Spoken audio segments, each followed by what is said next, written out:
Bonjour, dans ce tutoriel, je vais vous montrer comment distribuer des facings produit par produit grâce aux outils d'analyse d'OpenCatman.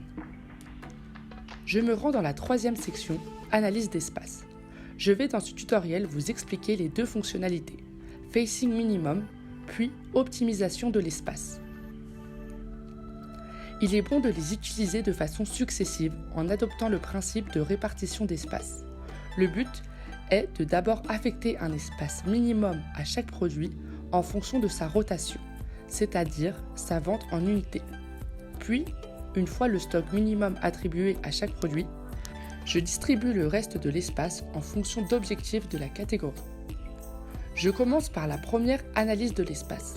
La détermination des facings minimum se base sur un calcul réalisé en unités. Le but est de constituer un stock suffisant pour chaque produit et pour éviter ainsi les ruptures de stock en rayon. J'informe donc le rythme de réassort du linéaire, la période de données des ventes qui ont été chargées dans le système et la marge de sécurité à prévoir. Je réalise l'analyse et j'observe des produits en vert. Cela signifie que je dispose, avec 3 facings en fonction de la demande en unités de ce produit, de 12,78 jours de stock. Ainsi, avec un stock théorique de 42 unités, cela dépend du nombre de facings et de la profondeur de votre meuble, j'aurai 12,78 jours de stock. Le calcul est réalisé en fonction de la demande de ce produit. Pour renseigner celle-ci, je vais consulter les données de vente de ce produit. Clic droit, données de vente de ce produit. Ce sont des informations que vous pouvez avoir préalablement remplies en chargeant un Excel. Ici, on voit que ce produit vend 23 unités par semaine. Ainsi, l'outil fait le calcul. Pour satisfaire la vente de 2 jours plus 20% de marge de sécurité, un seul facing est suffisant pour ne pas tomber en rupture de stock. Il est important de répéter l'opération pour chacun des produits. Pour ce produit donc, il dispose de 6,13 jours de stock. L'application me conseille un seul facing. Cependant, ce produit s'affiche en rouge. C'est qu'il ne dispose pas suffisamment de facing pour éviter une rupture de stock sur 2 jours. En effet, il ne dispose que de 0,73 jours de stock. Il faut donc prévoir 4 facings. Pour une optimisation complète de l'espace, il faut réaliser cette opération pour chaque produit. Une fois cela étant fait, une fois que le nombre de facings présents suffit pour la demande en unités de chaque produit, il reste de l'espace dans le linéaire. Il va falloir l'allouer de façon intelligente. C'est là que le deuxième moteur d'analyse est utile. Je vais dans Optimisation d'espace, il faut choisir un objectif. Est-ce que notre objectif est de privilégier l'espace pour les unités vendues, pour la réalisation d'un chiffre d'affaires? Est-ce que je privilégie cet espace à des produits dont la marge en pourcentage est élevée, à des produits dont la marge totale générée est élevée, ou pour un mix de ces critères en éditant une pondération et donc en fonction de ces 4 premiers critères? Personnellement, je choisis la marge puisque c'est l'un des critères les plus efficaces en général. C'est celui qui produit le plus de bénéfices au linéaire. Pour réaliser cette analyse, il est important de sélectionner les supports.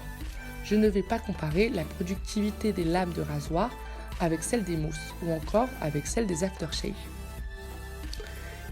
Il faut savoir qu'avec ce moteur, on ne va jamais diminuer le nombre de facings, puisque le nombre de facings minimum a été attribué pour chaque produit précédemment. Personnellement, je choisis de réaliser l'analyse sur l'après-rasage. L'analyse nous informe la chose suivante. Il y a des produits en adéquation et il y a des produits qui ont beaucoup trop d'espace par rapport à la marge qu'ils dégagent. C'est le cas de ce produit. Il génère 11% de la marge et il occupe 12,65% de l'espace. Seulement, je ne peux pas réduire son nombre de facings puisqu'il n'en dispose que d'un seul. Ce produit, avec 4 facings, occupe 40% de l'espace et génère 28% de la marge. Alors, je serais tenté de réduire son nombre de facings, mais dans l'étape précédente, j'ai déterminé que 4 facings était le nombre minimum de facings nécessaires pour ne pas tomber en rupture de stock. Je ne peux donc pas réduire le nombre de facings de ce produit. Je vais donc m'intéresser uniquement aux produits avec une bannière rouge. Ce produit a actuellement un stock suffisant. Il réalise 17% de marge totale des produits d'après rasage, mais il n'occupe que 9% de l'espace. Ainsi, il semble intéressant de pouvoir lui proposer un autre facing. Ce faisant, le calcul se réalise à nouveau, puisque c'est un calcul circulaire.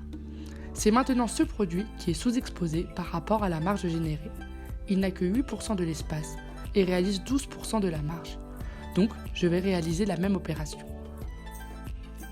Ayant désormais occupé tout l'espace pour les après-rasages, j'ai répondu à 2 objectifs. Grâce au premier élément d'analyse facing minimum, j'ai distribué un nombre suffisant de facing à chaque produit pour qu'aucun ne tombe en rupture de stock. Puis j'ai alloué l'espace restant aux produits qui généraient le plus de marge.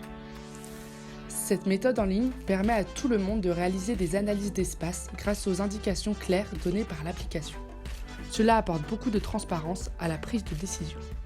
Je peux par la suite, en utilisant le premier moteur, me rendre compte de l'espace finalement occupé par chaque marque au linéaire en fonction de leur productivité.